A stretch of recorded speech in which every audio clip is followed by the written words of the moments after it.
fierce-clawed bear. Seeing the approaching danger, the girl shouted in panic that she had already told him that it was dangerous here, adding that they needed to run away from here soon. Wrapping her arms around Jiang Cheng's head, she said in a panic that she couldn't die here as she would lose all the materials she had collected. Ignoring the girl, Jiang Cheng assessed the situation, noting that his luck was good as there were many dead players everywhere, so no one would be able to stop him. Even though there were more bears hiding in the shadows of the trees behind Jiang Cheng, he was incredibly grateful to the guys who had gathered them all in one place. Since it wasn't just for the kills, but also for the hidden condition, fulfilling which the player could summon a hidden boss. Carelessly throwing the girl to the ground, causing her to shriek painfully.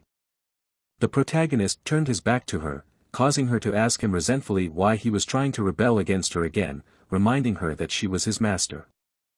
However, when she looked around, she panicked and noticed that they were surrounded. However, this was great news for Jiang Cheng, as this was what was needed for his plan. The bears came out of the shadows, snarling viciously and glaring hungrily at the couple. When the girl came to her senses and realized the deplorability of their situation, she tearfully begged the skeleton to go somewhere else, but not to stay here. Suddenly, the skeleton standing in front of her suddenly disappeared, attracting her attention. Pulling out his sword, Jiang Cheng speedily headed towards the bear, which opened its huge mouth and started attacking as well. When the girl saw this, she shouted after the skeleton, asking why it was disobeying her. However, he did not hear her words, as he was approaching his target at a great speed. In front of him constantly appeared red notifications that he attracted the attention of the bear. However, this was the main character's goal, as he was going to attract all the bears to him. This was his plan from the beginning, as it would allow him not to worry about the girl. The next step was to use his techniques and understand the monsters. The bear let out a fierce growl and swung its paw. All to kill them all. However, it did not hit the place where the skeleton had been a moment ago, as the skeleton had successfully dodged it. Without even turning around, Jiang Cheng knew how his opponent would act. The bear, just as the protagonist predicted, tried to bite him, but he was able to effortlessly dodge it by jumping into the air. As Jiang Cheng continued to run and dodge the angry bears that could not catch him, he realized that with his current health, he would not be able to withstand more than 2 bear claws. And that was why he had to do it without taking any damage. Jiang Cheng continued to run and dodge the attacks of the bears, which bumped into each other in anger in an attempt to get the main character. Jiang Cheng kept running and dodging the attacks of the bears, who were pouncing on each other in a fit of rage in an attempt to get the protagonist. Those who weren't so lucky. They were hit by their own kin, who, not paying attention to them with anger, pursued the protagonist. Jiang Cheng's fast movements were made possible by the fact that he was a skeleton, as his body was lighter and faster than a normal player. This speed gave him a huge advantage in the battle with the bears, as they were very slow due to their size. However, they also had a weakness. And it was in their heads and ankles. In the next moment, Jiang Cheng activated his quick attack skill, which added 20% to his attack speed, and swung his sword straight at the monster's paw, causing it to let out a painful roar. Without stopping, he continued to attack the bear's weaknesses, using his speed advantage to cut through all of its tendons. The defeated bear was no longer able to stand on its feet and fell to the ground. After pausing for a second, Jiang Cheng turned towards the bears that were now crippled and no longer able to stand on their feet. Then he headed towards them, intending to attack their vital points to completely cut off their agony. Since this way, he could deal twice as much critical damage, which allowed him to kill them faster. However, there is a reason why fierce-clawed bears are called rookie killers. And that reason was that if a bear was wounded even once, it had a chance to activate its skills. Their special skill was the lightning skill, which they only activate in extreme cases, and which can instantly completely paralyze the player. Standing in a stance and holding his sword in his hand, the protagonist stood waiting for the monster to attack. In the next moment, a pillar of light from lightning rained down on him. The bears, after being hit while the players were paralyzed, began to rush forward to finish off the enemy. It was because of this strategy that they earned the title of Rookie Killer. Seeing that her skeleton was being attacked by lightning, the girl realizing that he would not be able to withstand it bravely rushed to his aid waving her staff. However, both to her and to the surprise of the bear, who attacked the protagonist. He put his sword on his shoulder and stood pathetically in the middle of the pillar of lightning that rained down on him. There was only one thing about the attack that the bear didn't see coming. It was that the paralysis didn't work on skeletons, because the skeleton had no blood or flesh. So there was no way to paralyze it. Jumping high into the air and raising his sword above his head, Jiang Cheng thrust his sword with all his might at the head of the bear, which had no time to react to his attack, because after his lightning attack, there was a gap in its defense, during which it became defenseless. And this time was more than enough time to attack its vital points to inflict critical damage. The necromancer girl, while holding her staff in her hands with her mouth open in surprise, was shocked by what she saw. Pulling out his bloody sword from the monster's body, he looked at the other bears, who saw the death of their kin and snarled angrily at him, while thinking that memorizing the fierce bear's patterns had been a great decision long ago, because of the unique characteristics of its skeleton. He could kill it without taking any damage. Suddenly, the system window reported that 50 evolution points had been gained, as well as 30 experience points, which was an excellent reward for Jiang Cheng. Encouraged by the great reward, he decided that he would continue to gain points for further evolution. After that, he could try to kill the hidden boss. Jiang Cheng continued to attack the remaining bears while the girl watched from the sidelines. Suddenly, she received a system notification that she had obtained level 4. Jumping with happiness, she was happy that she had such a beautiful skeleton, and also noting his movements, which seemed very fast and smooth to her. Watching him fight, she couldn't find the right words to describe what it was like and what she had seen before. Namely the play of a legendary world player who had been invited to beta test the game. That player was Jiang Cheng, who had godlike movements that were the same as her skeleton. The girl couldn't believe her conclusions, as they seemed beyond fantasy to her. However, without coming to the right conclusion, she said with a happy smile that it was probably an Easter egg from the developers, especially for Jiang Cheng. At the same time, in the background, the fate of the bear was being decided, who with tears in his eyes had already started to beg for forgiveness. Noticing that the skeletal man was looking more and more cool, she looked away in embarrassment and told herself that now was not the time to think about it, as she was the one who had managed to summon him. Looking around the battlefield, the girl noted with delight that there was a whole place full of gold and materials. Crawling on all fours and peering into the bear's mouth, the girl decided that since luck was on her side and she could summon such an amazing creature, she would make the most of it. Continuing her treasure hunt inside the bear, the girl said lastly that her little skeleton could do anything, and the future depended only on it. After looking at the bears that were still alive and checking how many points he had left, the protagonist came to the conclusion that he would probably be able to reach the next evolution in the near future. But suddenly his mood was interrupted by a system message praising him for his breathtaking strength. After which, under Jiang Cheng's perplexed gaze, a message appeared saying that the new evolution route had been unlocked. After which, 3 choices appeared in the system window, through which one could go with a certain amount of points. This turn of events surprised the protagonist quite a lot, as he would never have thought that a hidden evolutionary route could exist at all. As expected of a hidden route, it cost twice as much as a normal evolution. After deciding that he would choose the hidden route, Jiang Cheng concluded that he would need more time to gain points. However, high risks often meant high rewards. But in order to find the hidden boss, he needed to first kill all the monsters in the area. Then clicking on the hidden path selection icon, he received a message that the evolution path had been successfully selected. Raising his sword in front of him, with a determined look, Jiang Cheng headed towards the bears, promising himself that he would definitely open the hidden path. Then turning to the bears, he asked those bears if they were also curious about what the hidden evolution was like. But the answer was only tears from the bears who realized who they had messed with. From afar, it was clear that something was happening in ferocious Bear Mountain. Flocks of alarmed birds were rising anxiously above the trees and the sound of battle echoed through the valley. One by one, the ferocious bears died from Jiang Cheng's sword, unable to even scratch him, he was so fast. The ground shook as another bear ran at our hero with all its anger. And when it was about to grab him with its mouth, our skeleton finished off this bear with one precise blow, which could not be helped by its strength or its fury. Jiang Cheng destroyed these creatures one by one, and each time he became stronger and stronger. Hundreds of bears felled by his hands lay on the battlefield. Over and over again, the system's information window appeared, telling him that he had gained 10 evolution points and 10 experience points. Finally, the seemingly endless stream of monsters stopped, and our skeleton stuck his bloody sword into the ground so that nothing would interfere with his research into his characteristics and skills.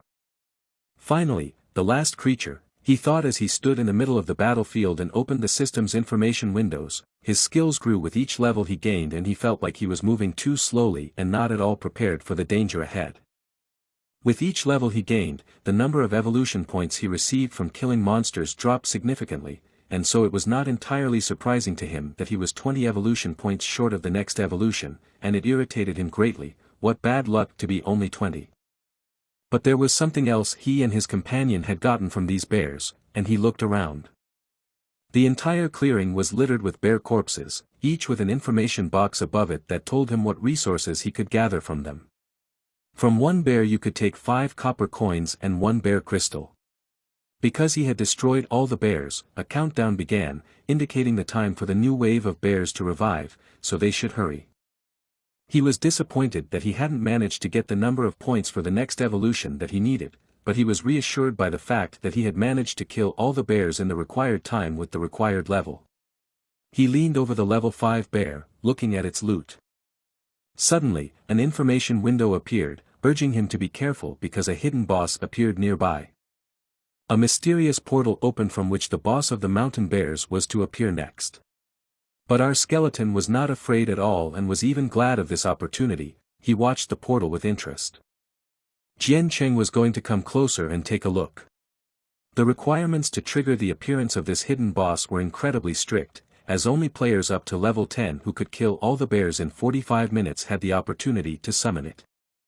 Therefore, our hero, not wanting to lose this opportunity, quickly began to move to the place where the portal appeared. Jumping between the trees, he thought that with such strict requirements, it would be even more difficult for other players to find out that there was a hidden boss at this location. He was right, the boss was already here, and his huge silhouette with red eyes was definitely meant to be terrifying. This bear was a ruler, even the king of the Bear Mountains, and for good reason. It was many times bigger than other bears and covered with claws sticking out in all directions, plus it was even level 15. Jiang Cheng hid behind one of the trees and watched this giant, thinking that it was good that this low-level boss did not attack until the player came into his line of sight. This played into the hands of our skeleton and gave us additional opportunities for strategic maneuver. But another question he was concerned about was whether he was considered a player by the game or not. And he was about to clutch his sword and go and test his guesses when another thought stopped him. Jiang Cheng couldn't just go for a frontal attack, because this boss had a large number of problematic skills that are incredibly difficult and tiring for new players, and so if he just relied on his speed and experience and directly attacked the boss, the chance of him not getting into trouble was very slim. He continued to hide behind the tree and try to recall the beta test in more detail. Back then, this king of mountain bears had been relentlessly pursuing him, and now he was trying to remember which skill of this ferocious clawed bear boss was the most dangerous for him. But he couldn't remember anything else, and so he decided to give up this futile task. He just remembered that this boss's skill was troublesome to deal with. After all, there are too many small bosses in this game at the beginning of the game, and he just couldn't remember all of them. And Jiang Cheng dejectedly walked back, leaving the boss alone, hoping to return when he reached the next level of evolution. He returned to the clearing with the dead bears, where the timer said that there was still 1 hour and 20 minutes left before new bears appeared. He could only wait for the next batch of monsters to be reborn. While he was waiting, he noticed something else. There was one thing he could feel, and it intrigued him quite a bit. It was as if an invisible energy thread connected the yogi to the girl who had summoned him. And now he wondered if all the other summoned beings felt the same way, this thread of energy through the forest showing him the way to his conditional hostess. He felt this connection quite strongly. Jiang Cheng decided to go back to her, walking through the forest he reflected that after being reincarnated as a summoned being, he had always felt that something connected the two of them to that girl. And he had better find her first now, just in case. Even though there was a distance between them, he thought he could see her and have a sense of what she was doing. Images of the girl continuing to collect items from the bears with a happy smile ran through his mind. When he reached the very clearing where the girl was, he was almost not surprised that she was still there and still looting the corpses. Suddenly, he heard voices approaching. Jiang Cheng watched from the bushes as a group of players entered the neighboring clearing. One of them turned to the leader of their group with the obvious remark that all the monsters seemed to have disappeared and asked if it could be a bug. The other noticed how cleanly they were all killed. The leader, who seemed to be the most experienced of them all, told them that they were idiots, and the reason for the absence of monsters was that someone had already killed them all. And he pointed to the bear corpses that were scattered everywhere. They were all wondering who the hell had dared to kill all the monsters in their tiger hunting guild's territory. They wondered if it could be people from the Brawler Guild. One of them emotionally began to convince the others that he had heard that the deputy leader of their guild was saying that people from the Brawler Guild were trying to take some of their territory and that the guild master had told them before that if they met any of them, they would. But the leader of their group interrupted him and threatened to kill him if he dared to tell the guild master about this incident. He agreed, frightened, and promised to keep his mouth shut. Having dealt with this, the guild master sent his subordinates to inspect everything nearby, because since the bodies of the bears were still there, the person who did it was probably still around. He warned them that if they didn't find the person who did it and report back to the guild master, they would be in trouble. They had to find them. And all the players in this group ran in different directions to search. One of them went along the forest path and looked around and thought to himself that their leader only knows how to command others, let him try to find someone in these trees and bushes. He was scared because he was afraid to meet the bear himself, if they were still here, because he was sure that they would gather in a pack and devour him in a moment, and he would feel so sorry for the money he had spent on his equipment. But then he heard shouts. "I am rich! I am rich!" The player ran out to the clearing where a girl was sitting in awe, looking at the rare materials she had dropped from the monsters. She was excited about how much money she could earn in exchange for them. He shouted, calling the rest of his group over here, "It's the player, I found him." The poor girl was terrified by this turn of events. They asked her where she was from. Who was she? Why did she enter the territory of their guild? But his group was already approaching and the leader told him to calm down and asked him what was wrong. He told him that he had found someone suspicious. The girl was surprised that this player was not the only one there. She unsuspectingly told them with an embarrassed but polite smile that she was just looking for her skeleton, which had run away from her and she was here to find it. The leader of the group did not believe her at all and replied that it was the first time he had heard that a summon could run away from the one who summoned it, so he advised her to stop pretending and tell them where the rest of her team was hiding. The girl didn't understand what he was talking about and asked, "Team?" But then she answered that she didn't have a team and was only here with her summon. He then ordered one of his teammates named Shadow Bird to capture her by going into battle mode with her to prevent her from escaping or killing herself to go offline. He happily agreed with a mean smile and was going to interrogate her to find out the location of her team. She prepared for the battle without understanding what they wanted from her and what they were trying to do. To which Shadow Bird replied that he loves those who try to fight back. However, before that, he used his investigation skill and found out that the girl was not lying. He told everyone that she was just a 9th level necromancer and her skeleton summon had slow speed and low attack and he highly doubted that she could kill even one bear by herself. And looking at the wounds of the dead bear, he added that they all looked neat and precise, as if they were made by someone who is very good with a sword. And then he added that he had found out something else important about her. She really wasn't part of the team. She wasn't going to give up her loot even if they beat her to death. So they came to the conclusion that this location was definitely cleared by someone else, and she was just a looter who accidentally entered the bear's territory. A small note, in this game, looters are low-level players who follow the teams that clear locations and they pick up the loot that is left behind. They are also called money grabbers, because very often looters become people who make money from games by selling items from the game, such as rare skins, rare loot and materials. Then the leader told them, "Okay, she's all yours," for which his subordinates thanked him dirty laughing. However, he took the other 3 and went to look for the team that had cleared the location. And those who were forced to leave were very disappointed that they were missing out on such fun. Shadow Bird was about to start his game and laughing, he started circling around her quickly, assuring her that if she ran away, he would kill her. The girl began to shake with fear when he asked her if she knew what was the most realistic part of the Great Wasteland. The poor girl wondered in her mind where her little skeleton was when she needed it. And the bad guy answered his own question, it was the sense of touch. There was already an unimaginable horror behind him that he could not yet imagine.